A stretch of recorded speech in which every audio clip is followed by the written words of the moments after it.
Halo teman-teman, bagaimana kabar kalian hari ini? Semoga selalu dalam keadaan sehat ya. Pada video kali ini, kita akan mempelajari 4 hal mengenai psikologi dewasa. Yang pertama, ada masa dewasa. Kedua, pembagian perkembangan masa dewasa. Ketiga, karakteristik perkembangan masa dewasa. Dan yang keempat, faktor yang mempengaruhi perkembangan masa dewasa. Materi yang pertama ialah masa dewasa. Dewasa menurut psikologi adalah perubahan fisik, kognitif, dan sosioemosional seseorang individu yang dimulai setelah seseorang melepas masa remajanya. Pada fase dewasa ini, seseorang dianjurkan untuk membentuk suatu jati diri dan hubungan interpersonal dengan orang lain. Materi yang kedua adalah pembagian perkembangan masa dewasa.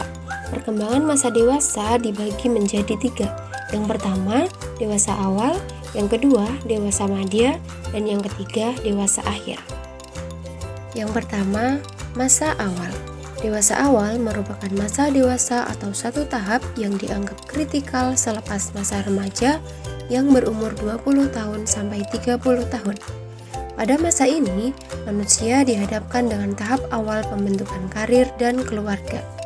Seseorang akan membuat pilihan mengenai masa depannya terhadap pekerjaan dan keluarga. Yang kedua adalah masa madya. Dewasa madya merupakan masa peralihan dewasa yang berawal dari masa dewasa muda yang berusia 40-65 tahun. Pada usia 40 tahun, tercapailah puncak dewasa manusia. Masa dewasa madya terdapat aspek-aspek tertentu yang berkembang secara normal dan aspek-aspek lainnya berjalan lambat atau berhenti. Yang ketiga adalah masa akhir.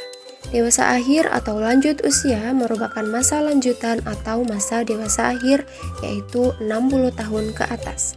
Pada masa ini akan mengalami permasalahan diri dengan perubahan fisik, mulai muncul tanda penuaan yang cukup menyita perhatian. Interaksi sosial akan semakin menurun, baik secara kualitas maupun kuantitas. Materi yang ketiga adalah karakteristik perkembangan masa dewasa. Yang pertama, perkembangan fisik dewasa awal ditandai oleh 1. Mampu berorientasi pada tugas. 2. Mampu mengendalikan emosi pribadi. 3. Mampu menerima kritik dan saran. 4. Bertanggung jawab terhadap usaha pribadi.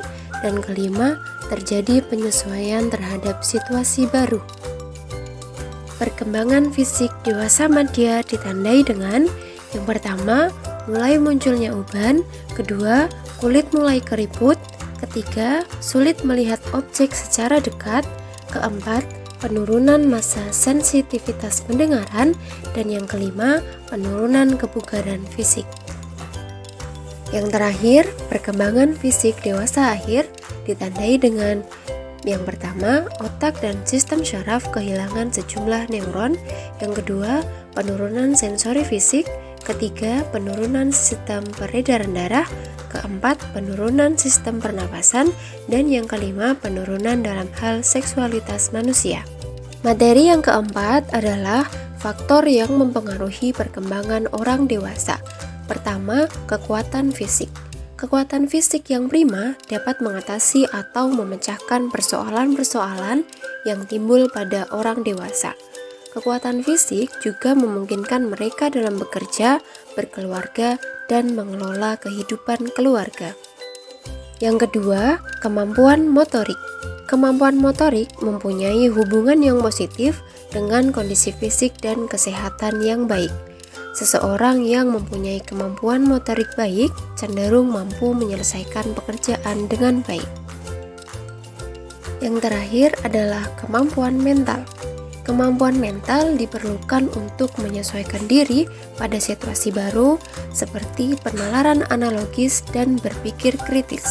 Kemampuan mental pada orang dewasa berfungsi untuk menyesuaikan diri terhadap tugas-tugas perkembangan. Bagaimana teman-teman? Apakah sudah paham mengenai materi psikologi dewasa? Semoga teman-teman semua sudah memahami ya. Sekian video pembelajaran pada video kali ini. Sampai berjumpa di video selanjutnya. Terima kasih.